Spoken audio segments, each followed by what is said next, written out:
All right. So, last night I had a really terrible night trying to sleep. And I know why it is. It has to do with what we had to deal with here yesterday morning in devotion. And I want to once again speak about this.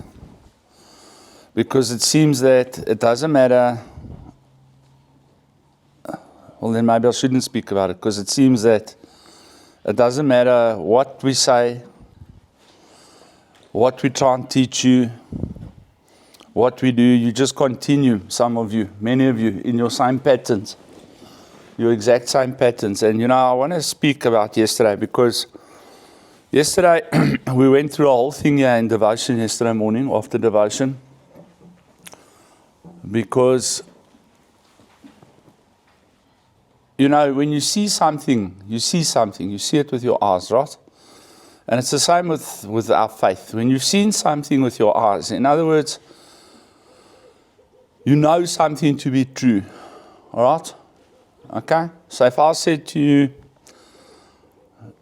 something simple, all right, like this is what they're trying to say in South Africa now.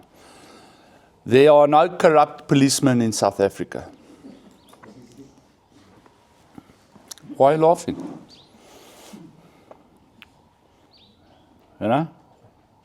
It's funny, eh?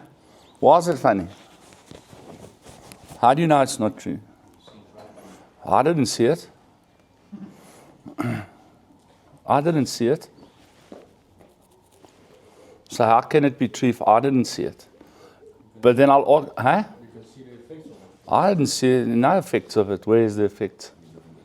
No, you're missing the point of the argument. The point of the argument is this, is that when you've witnessed something with your own eyes, or you've been involved in that with your own circumstance, you've been through it, there's no way that anyone's going to convince you that what you saw and what you experienced isn't the truth, because you were there. You experienced it.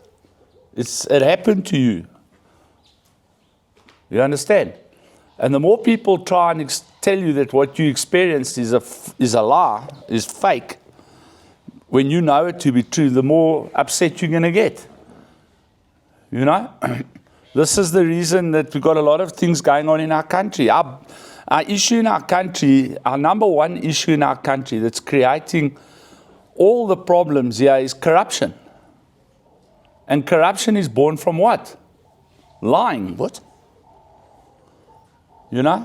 And last night, I go home, and I'm watching the show. Just say, if you guys can watch it, The Handmaid's Tale. It's insane. But before that, no, my bad. No, absolutely not. Just take this, okay. He's sitting here eating an orange. He's got his fingers in his mouth. One of Louiso's guys in Louiso's. Yeah, so come now, my bro. You can't eat here. Does this look like dinner or lunch? See nothing, come. What were you, hang on, you're not eating. What will you put, if you take the orange from the orange peel and you put it in your mouth, what is that? It's not eating. Is that eating or is not eating? Okay, so how did the orange go from the orange to your mouth? What do you call that? What do you call that? What do you call that? Yes, you were eating. You think I'm blind or what? But you are eating.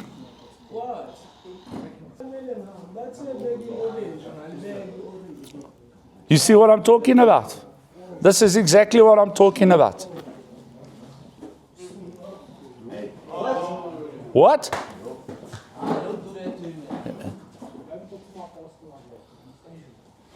Hey. There we go. What do you want to see? Take it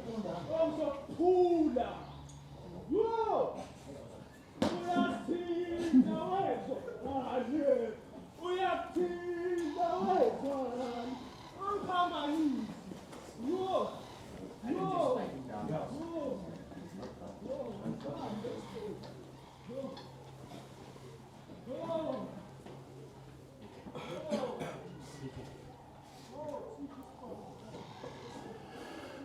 Fun and games, but... And this is exactly why I'm going to close this center down. Exactly that. You know? This is exactly the reason. Because I, personally, am sick of this. So you said, don't do that. You go deal with it. You go deal with him, but you go put him under control. Off you go. Show us how you do it, please. The oak is out of control, but what are we supposed to do? Explain to me, please. You know, we've had oaks stabbed here. Staff members have been stabbed here by people like this. We had a guy in this condition, bro, at the bottom, at the intakes, that broke the glass and took the glass and stuck it in his own throat. No, I'm not fighting with you. I'm trying to get you to a place of understanding. You know, that there's sometimes when people become violent, all right, that they have to be met with an equal and adequate response. It's just sometimes this is, I mean, if you look at, let me put it to you this in these terms, right? Down in Natal now, the South African police they're not playing games. In the last 4 months, if I must guess, thumbsucker figure, I think they've shot and killed over 30 violent criminals. Killed them, but now we can make the argument, why are those guys violent criminals? What is their socio-economic circumstance? Are they on drugs? What is the situation? But if the police don't meet them with an equal and appropriate response, then we lose control of law and order in this country. And it's exactly the same in this center. We are, what are we here? 40-something guys, right? Okay? 40-something men, right? Now, if my staff allow one guy to behave in that manner, or if I don't confront him there, and I say to him, listen here, first of all, if he's sitting in the center, his family are filled in forms that say he is able to understand and comply with this program. They have filled in those documents. That's what it says on his forms, but every person, every one of you, before you get booked in here, your family are sent the forms, they read the forms, they sign the forms, and in most cases, you sign the forms unless you are on some kind of court intervention, right? Before they sign the forms, my wife says to them on the phone, is this person able to understand and comply with the program? Is he in any kind of psychosis? No. So when an oak is sitting here in front of me, my automatic assumption is that. So when a guy behaves in this manner, you can't come and say to me, yeah, but he's not right. And then if you say to me, yeah, but he's not right, define what is not right. So if he picks up something or he pulls a blade out of his pocket and he stabs someone here, right? Because we're just tolerating this. Is that going to be the same excuse, yeah, but he's not right? That oak's dead, or is in intensive care, or is this, or is that, yeah, but he's not right. And the drugs now give him the excuse, or his mindset gives him the excuse to behave in any manner that he deems fit. Another thing you got to look at, all right, and you got to cut this thinking out of your mind immediately. The minute you see a white guy and a black guy, you automatically jump on a bandwagon here. When it's got nothing to do with that. Absolutely nothing. So, in this situation, okay, Loyiso is not here. So where's the staff member that's taken Loyisa's place to look after these oaks? What measures have been put in place by the staff? I'm asking the staff.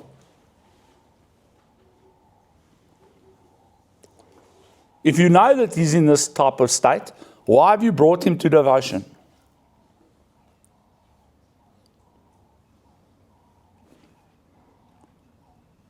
Do you understand where I'm coming from? Now, once again, it evolves into this, right?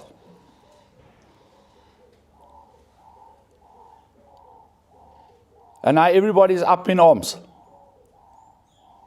First of all, why has he got an orange? Let's start there. Where did he get an orange from? Huh? Okay. So why didn't he eat the orange at breakfast? He was actually eating the peels partial. Same thing, bud.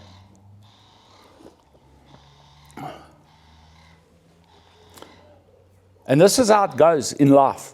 And this is what I'm trying to show you, Oxbury, is that when you let one little rule slip in your life, then it exacerbates to the next level. I tried to explain to Jasper yesterday and to Oak standing here yesterday the incident pit. Do you understand the incident pit? The incident pit works like this. When you have a problem, a big problem, you usually have a problem and a lot of time to solve it. If you don't solve the problem in that time, the problem gets bigger and the time gets less to solve it. If you don't solve it there, the problem exacerbates further and the time gets less. Till eventually, you've got an insurmountable, catastrophic problem that could lead to your death, okay? And no time to solve it in. And that ultimately results in your death. That's what the incident pit is, okay? And it's something that you learn in scuba diving and you learn it in tactical training, all right? So when you're faced with a problem, all right, the way to have solved this problem, it's a big problem with a lot of time to solve it. And you would have had various and a number of options on how to solve the problem before we get to this stage. But for whatever reason, I don't want to make assumptions, we don't do it, right? And you know that I am very strong on discipline, bro. And the reason I'm strong on discipline is because discipline is how you have to live your life. You have to live a disciplined life. You cannot live a life that is not disciplined. You know this because you're living a life that is not disciplined is what has ultimately brought you to this place and this position in your life, where you've made certain allowances in your life. And that allowance has grown to another allowance, and that allowance has grown to another allowance, and that allowance has grown to another allowance. To where now, you're allowing everything in your life, you've got no discipline in your life, and you've arrived at the place of zero. Zero forward movement, zero growth, zero expansion. Now, if that's how you want to live your life, there's nothing I can do about it. There's nothing anyone can do about it. Ultimately, you'll live your life to that point where you're either going to run afoul of the law or you're going to run afoul of your health condition. Something is going to give. Now, clearly, in this individual's case, it looks like his health is busy failing. You with me? But I expect you, while you are here, to conduct yourself in a disciplined manner. Now, if we don't put up some kind of barrier between this type of behavior and discipline, then I might as well close my doors, because then it's a free-for-all. Then you're going to be in a situation that we have in our prisons and we have in a lot of our state facilities, where we've got criminals that are in these state facilities as an alternative to imprisonment. And these guys are doing, I know, bro, I'm in the game. I hear what's going on in some of these state facilities, but Oaks are running the number there. Oaks are selling drugs there. Oaks are stabbing each other there. Oaks are beating each other there. It's just completely out of control. There's just absolutely no discipline, and there's no law and order in these places. Now, if you're running a place like that, then you might as well not be open. You might as well not be open. And this is what leads me to what happened yesterday. And now we've had a repeat now. Don't eat your butt. I'm not eating. And this is what I'm saying. All right? Is this a culture? Is this a culture? That the first answer, I told the guys a story yesterday. We did a sting operation when I was doing private investigation work. A guy was losing, he had a meat processing plant. So he made polony and ham and all that stuff, right? He manufactured that stuff, okay? And he had a massive fridge, probably the size of this, afdak carport, whatever you want to call it, right? Big. It was big. It was a big thing, but high. Every month, that guy was losing out of that thing 400,000 rands worth of stock. Every month. And it was threatening his business. It was so bad that it was threatening his business, right? So we came in late at night. And that's what you guys must understand when you're walking around here. These are the types of things I was involved in, all right? We came in late at night. He opened up the premises, and we put in hidden cameras all over the place, everywhere. And I'm not going to tell you how we hid them because I don't want you to know. But we had hidden cameras everywhere. And we monitored that establishment for 14 days, remotely, off-site, okay?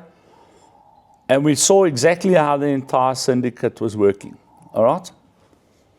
And we set up the operation, and we hit them, okay? And we caught specifically, what I want to tell you about is we specifically caught one guy that we caught, I want to mention specifically, right? We had this guy on video with audio. Video and audio. Coming into the fridge with a bag, filling the bag up, and physically leaving the fridge, right? We then got hold of the security personnel on the premises. They grabbed him in possession of the stuff, right? They brought him to the office, and we came to the site. Okay, I'll tell you where it was. It was in there, just between Kensington and Bertram's. What's that area there? No, the other side. You're in the right place, but just up. They used to have a hotel there, a well-known hotel. It's there where the fire station is, man. Right there by the fire station. In that area there. I'll get that. Troyville. There was a factory there. And we called the guy in. Well, we had the guy, and we came in, and we said to him, right, bud, what's up with the stuff? We didn't say anything about cameras, man. He said, what's up with the stuff? What are you doing in possession of the stuff? No, his mate, this, that, gave it to him, and he didn't know what was in the bag, and, the whole spiel, right? We said, all right, lekker. Is that your story? That's my story. All right, lekker. Downloaded the video footage, put it on a laptop, came back in the office, showed him, what's this? Now you must understand, the oak is sitting in the exact same clothes. We're talking about those years, what we would call high def, all right? We didn't have 4K, we had high definition, all right? You can see it's him, bro. You can see his face, you can see his clothes, you can see his shoes. The bag that's there is the same bag. The stuff that's in the bag is the stuff that's being taken and put in the bag. Brother, it's you. That's not me. I said, bro, you're wearing the same clothes. No, I went and changed just now, borrowed these clothes from another oak that was working here. Story after story after story after story. You're caught, but you can see you are caught. You know you've done wrong. You've got options. The number one option is the truth. That phrase in the Bible that says the truth will set you free is absolutely 100% true. My friends were involved in the Brett Keble killing. Do you actually remember that story? How did they get off that case? The truth. The truth, but the cop said to them, listen here, tell us the truth. There'll be a plan. What happened here? But you cannot lie about anything. Not one of any of the smallest details can you lie about. You must tell us the truth, and you must write it down on this form. It's called a Section 204. Immunity from prosecution. If you tell the truth of the entire move. And they weighed up the options. Fight the case, possibly life in prison, or tell the truth and definitely off. And this is what I tried to do yesterday morning. Just tell the truth. Won't do it. We'll drop 10 oaks under the bus. We'll drop 10 oaks under the bus. We're prepared to let 10 oaks go on full hold, 10 oaks get no visits, the whole centre not smoke their vapes. Prepared to go that whole way rather than just say, sorry, Pastor, I made a flop. This morning, same deal. Exact same situation, different circumstance. Please stop eating. I'm not eating. How does the orange go from the orange peel to your mouth? What do you call that? Drinking? Sleeping? Swimming? What is it with it? What is it? What is this? Yesterday, I'm watching this thing on the parliament. They're now investigating. They're busy with the Minister of Education. And there is massive problems there with money. They ask a direct question and they say to her, give us a yes or a no. And she goes off on some tangent about something completely unrelated. Then they bring her back and they say, you're not answering the question. I asked you this question. What are the names of these people?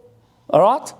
And then yes or no. So the question was, who is this advisory committee? And what was the yes or no? And are people that are in politics allowed to hold these positions? Yes or no? Or in private business allowed to hold these political positions? Whatever it is. I don't know which way around it went. Who are the people and are they allowed to be there? Won't do it, bro. When the guys that are asking the questions already know who the people are, because that's the first thing you learn in investigation. When the cops come and arrest you, by the time they've acquired that warrant, do you understand how you get a warrant? Do you understand how we get a warrant for you on an involuntary committal? Do you understand how it works? People give sworn affidavits in front of a magistrate. What?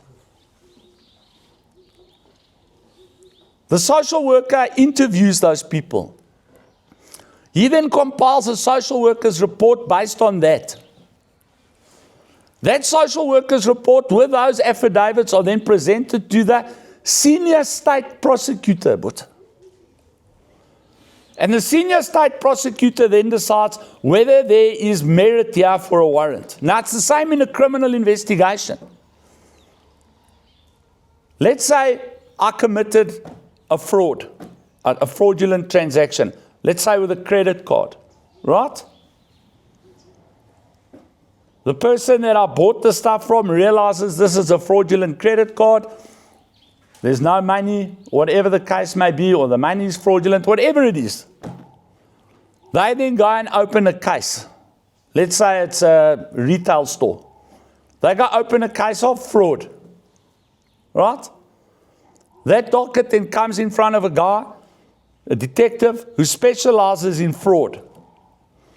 He then does whatever he does.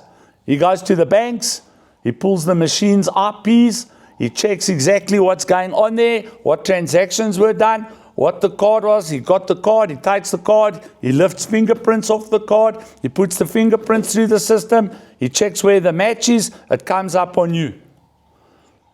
He goes back to the thing, he goes and pulls all the camera footage, he looks at the camera footage, he looks at your photograph, he goes, it's the same guy, right?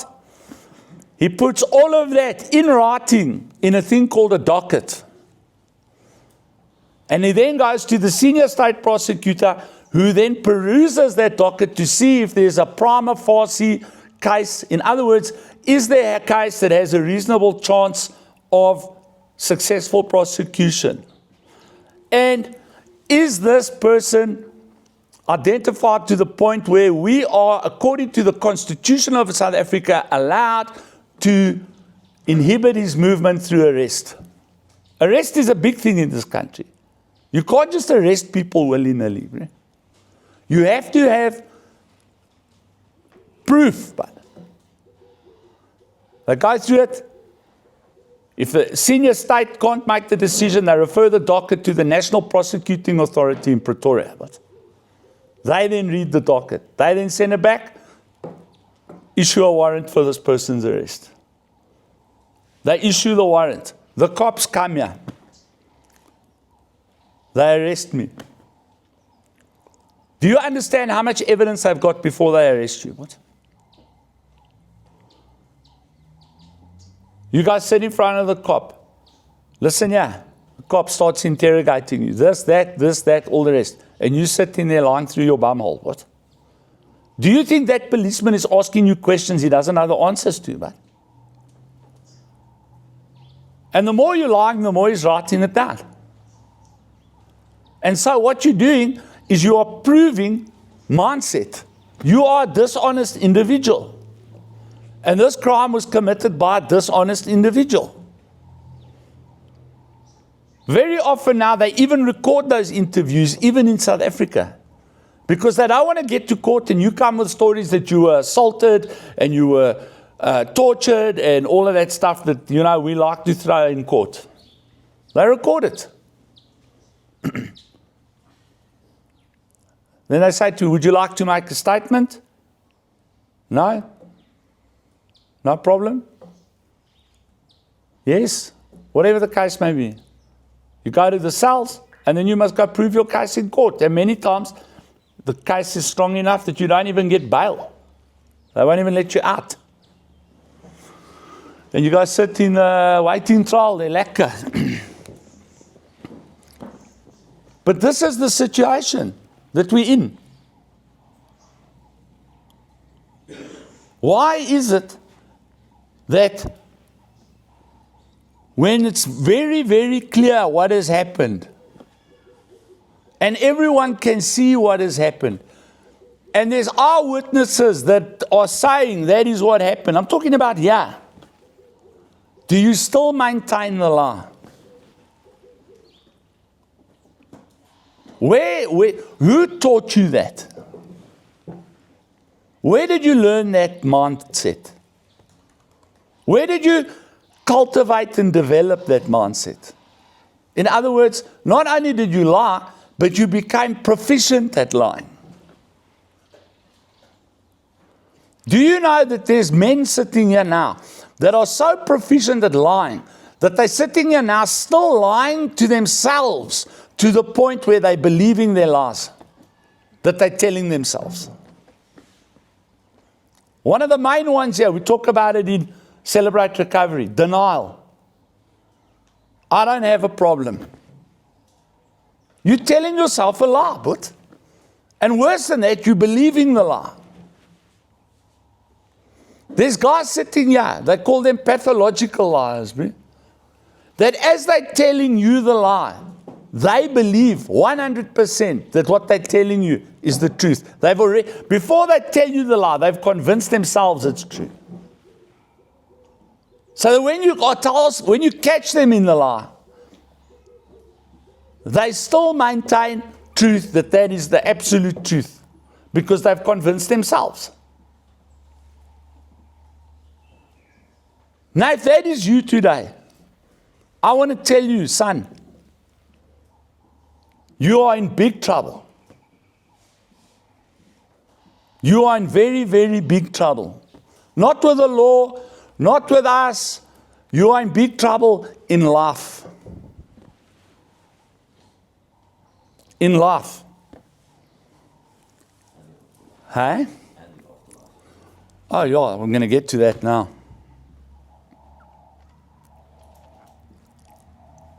It is impossible to just go with what Greg is saying here.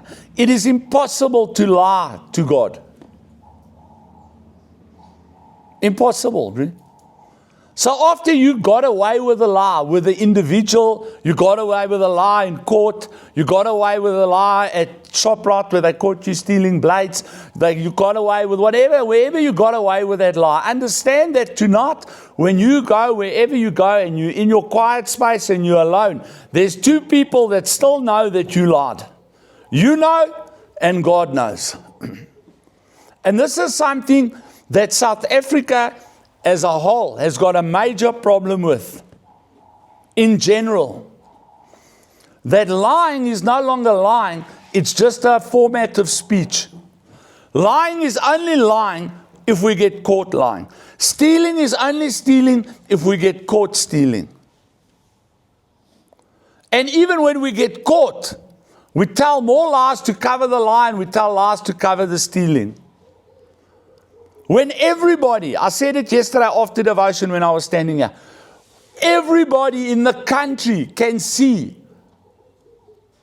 that these people are stealing from the country and they're lying about it, and they're using the court system to help them lie about it. We all know they're lying. They know they're lying. But because they're having difficulty proving that they're lying, they think in their minds that they've convinced everyone that they're telling the truth. And they believe it right into their depths, that they've now convinced the whole country that they were not lying, when we know they were lying. I saw yesterday Jacob Zuma, 80-something years old, dancing on a stage, doing Zulu traditional dances at a rally yesterday.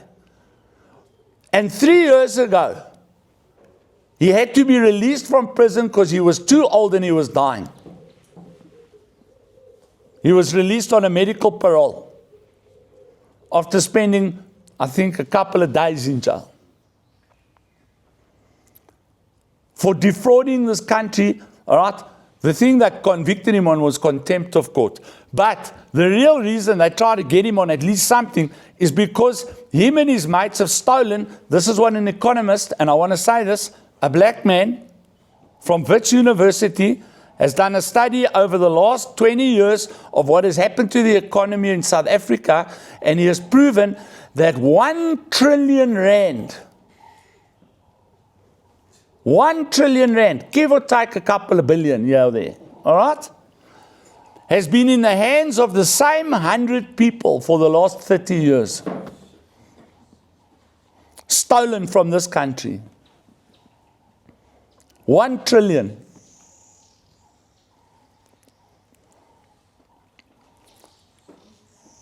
And these things are starting to come out more and more and more, right? But we lie and we go to court and we cover up and we bullshit. But does that mean that everyone believes that it didn't happen? No.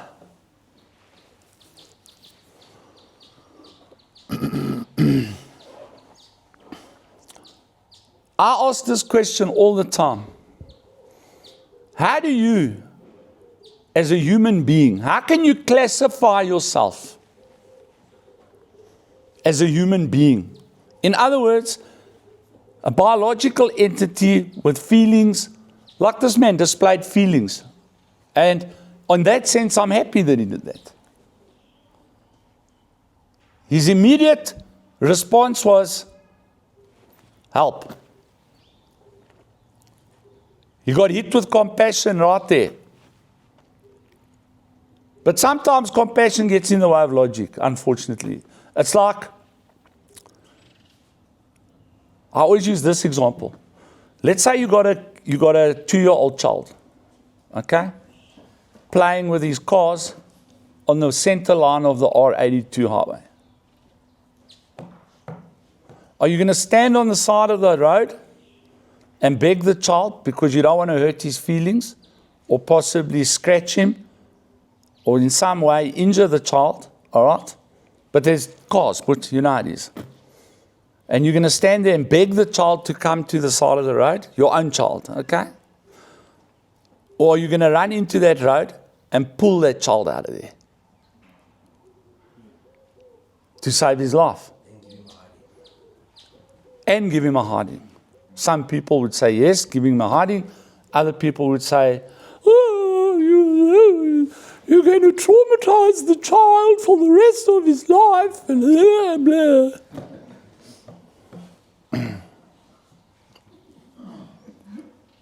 Your compassion can get in the way of saving someone's life, but I'm telling you, I see it here with your parents all the time. Their love for you is helping to kill you. How about that? Because they don't want to look like the bad guy, they're codependent to your addiction, they're enabling you, they're doing all those things. But it's not coming from a bad place. They're not doing it to you because they're evil or wicked people. They're doing it because they are trying to be compassionate and display their love in the best way they know how. Removed from the logic of the situation. And the logic of the situation, this is what the compassion of the situation is what you prey upon as an addict. You prey upon that compassion all the time. And you manipulate that compassion and love all the time. But the minute people like me step into the arena and we start presenting the logic of the situation, the compassion remains. But the methodology in treating the problem changes because the logic comes into it. So it's not that the compassion goes away. It's not that the love goes away. It's that the logic now defines the compassion and the logic. And we deal with it and we display our passion, our compassion and our love in a logical format in order to get to the desired result. Because the way that you were displaying your compassion and your love were leading to an undesirable result in the individual. And we have to look at it logically. How many cars have you bought for this guy? How many times have you bailed him out with his rent? How many times have you gone to the police station with lawyers to get him out? How much money have you spent in legal things? How many rehabs have you sent him to every time he makes trouble? How like this other individual that's just gone to court? He's been hiding from the police now for 2 years, into this rehab, out of that rehab, into that facility, into that institution. 14 remands.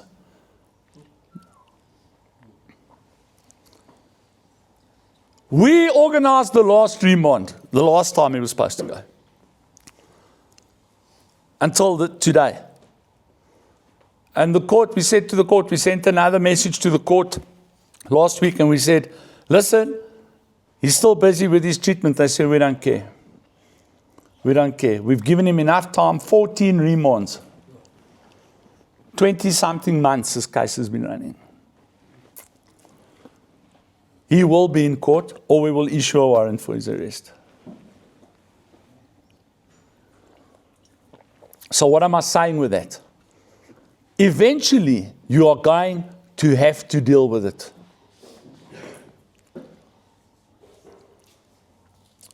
My mother taught me something. I cocked her a deafie, but it came true. She said to me, the problem with lying is in 2 years from now, you're going to have to still remember the lie. And this is where these politicians are missing the bus. They said things over the last 20, 30 years that they've forgotten they said.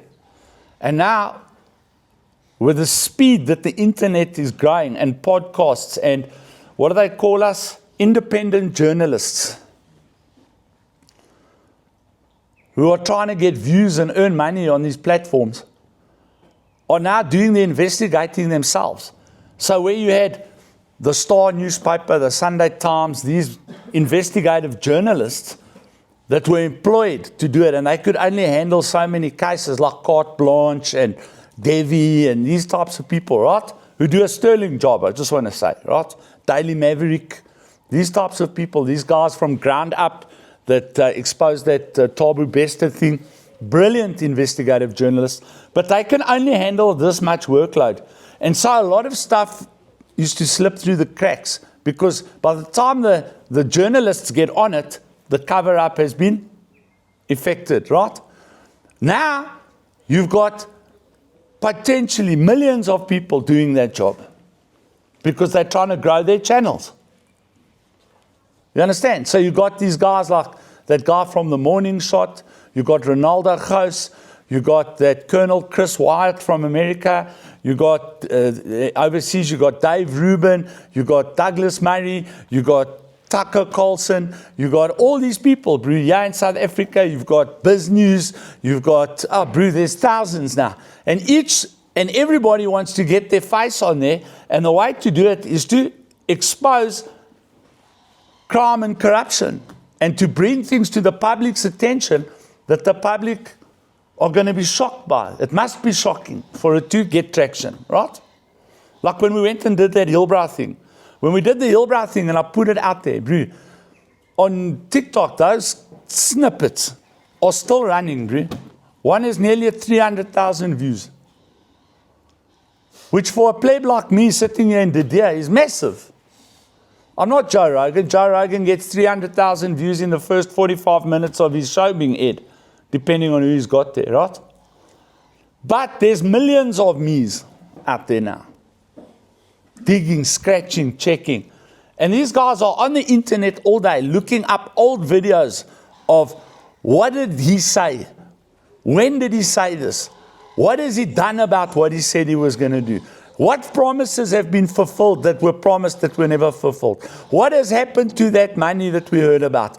And people are digging and digging. So when you've told lies 5 years ago, and you haven't done it yet. I saw Rob Hertzhoff do this yesterday. He took cuts out of all the promises that have been made over the last, since COVID. What? And not one has been fulfilled. Not one, what?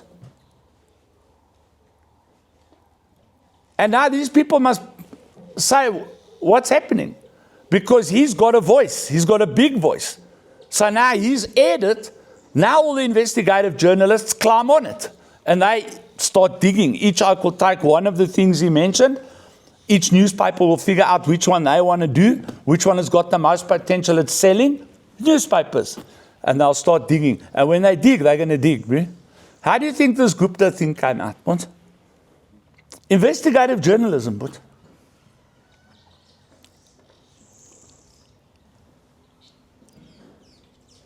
But when you lie for a profession and you have the courts behind you,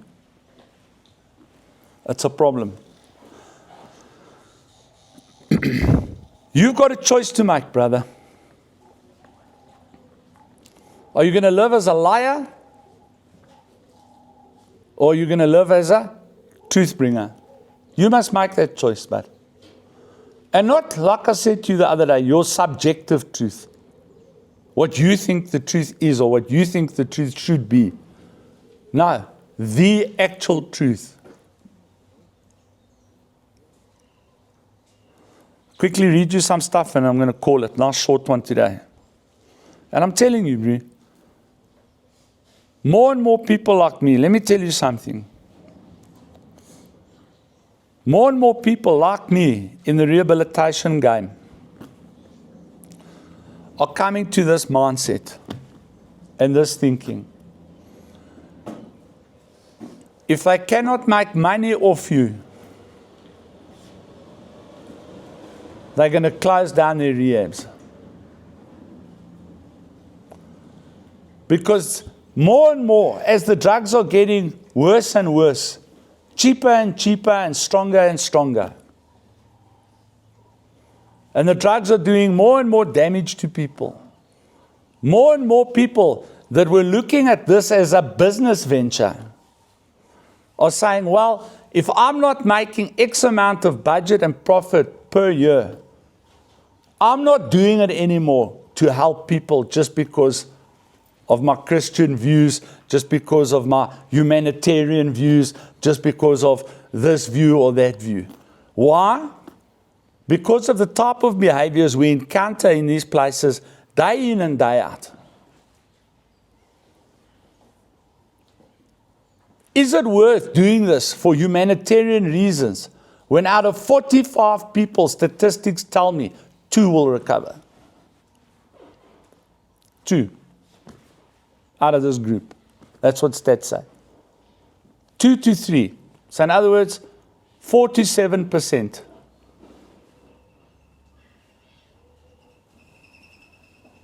What's the point? What's the point? Why must I now have to deal with this entire situation that we saw this morning and deal with that entire situation that I had to deal with yesterday? What is the incentive for me? Because I can tell you this, I'm definitely not making money. Not in terms of what could be made. I make a living. Absolutely. I make a living. I'm not starving to death. And I've got a couple of toys, but that's it. I'm not flying jets. I'm not going to Monaco for the F1. I'm not doing any of those things. I'm not making the kind of money that rehabilitation centers that are in it as a business model are making. So what is my incentive? Help who? Where? Here they are, bro. 3 out of 40 are going to recover. What's the point? Because the other 37 are not interested. The other 37 don't care about their addiction, don't care about their family, don't care about their own life. All they're doing is they're sitting here pushing the amount of required time to get their family on their side so that they can go back out and start partying again. And that's the truth. And you know it. Because possibly you are that person. You are one of those 37. This is why no matter what I say to you, you do the opposite. No matter what we try and teach you, we see absolutely no effect. So why do it? Unless we change the system like they did at a very, very good rehab down in Natal. It was a Christian rehab. They converted their model to clinical. And they started making bucks. And they make him proper bucks. What? Because the reality is most of you don't want to come right. And the other alternative to that is not only that you don't want to come right. I lost my train of thought. I had another reason. Oh, yes. You don't think there's anything wrong with you. You don't think there's anything wrong with the way you're living. You don't think there's anything wrong with the drugs, whatever drug you're using, alcohol, weed, meth. You still believe that drug, specifically your drug of choice, is still fine.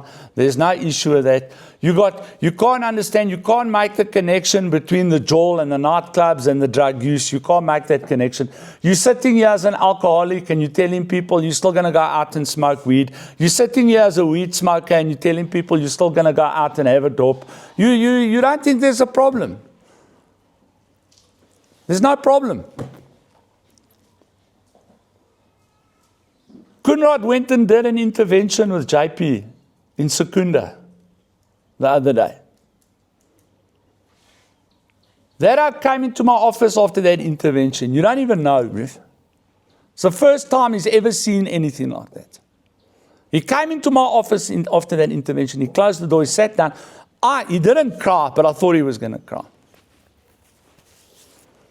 He says, while the guys were busy inside with the individual that they wanted to bring here, he was outside with the mom.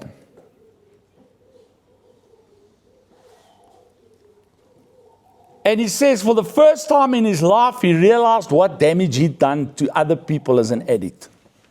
Listening to that mother's story. And it nearly broke him, but one intervention. Now think about that. Your addiction is no problem if it only affects you and only you. But that's not the truth. It affects everyone around you and it affects society. And this is what you just will not hear. Because in your addiction, the lie is that you are the most important thing and everyone else is just there for your benefit. And that is called sociopathy, my friend. That's a sociopath. That's a narcissist, but. And until that starts changing, that lie, this is going to be your life, I'm afraid. Out for a while, drugs, to the point of complete and utter failure, back to rehab, build up a little bit, still learn nothing, out for a while, back to complete and utter failure, back to rehab. You can ask around you. How many of you sitting here out of this group for interest's sake, this is the first time you've ever been to rehab in your life? 1, 2, 3, 4, 5, 6, 7, 8, 9, 10. A quarter of the oaks. Thank you. And the rest of you? 3/4 of you? Multiple times. My mate Johnny went to over 40 rehabs all around the world. The best, bro. I told you that our parents had ridiculous wealth. They sent him everywhere. He's been to rehab in Santa Monica, LA, Spain, Portugal, all around the world. No put 9 times. Didn't finish one program ever. Sorry, I lie. He finished the first time he went there and he had 3 years clean and then he relapsed. And then the trouble really started. And you sit here and you still believe that you've got the plan, like I said yesterday. That's a lie that you're telling yourself, but. And you're lying to yourself to the point where you believe yourself. Okay, I've got 5 minutes. What does the Bible say about lying? I'm just going to read the heading paragraph. All right. Just as you dislike when someone lies to you, so does God. In fact, He is incapable of lying. It is impossible for God to lie. Hebrews 6:18. The book of John explains the history of lying. You are of your father, the devil, and the desires of your father you want to do. He is a liar and the father of it. In other words, if you are still lying, in the strictest sense of that scripture, you are a Satanist.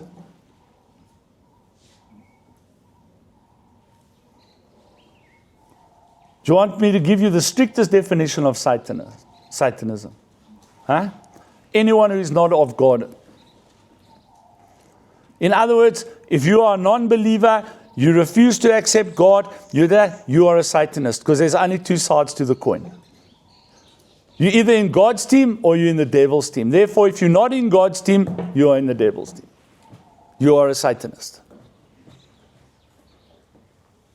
Simple. Done and dusted. So don't think that Satanists are oaks that stand with white pointy hats under moonlit forest conditions, strangling cats and drinking their blood. Anyone who is anti and opposed to God is by default a Satanist.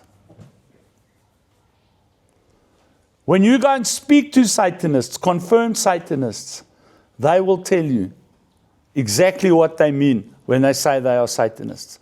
Many of them, most of them, don't believe in an entity called Satan.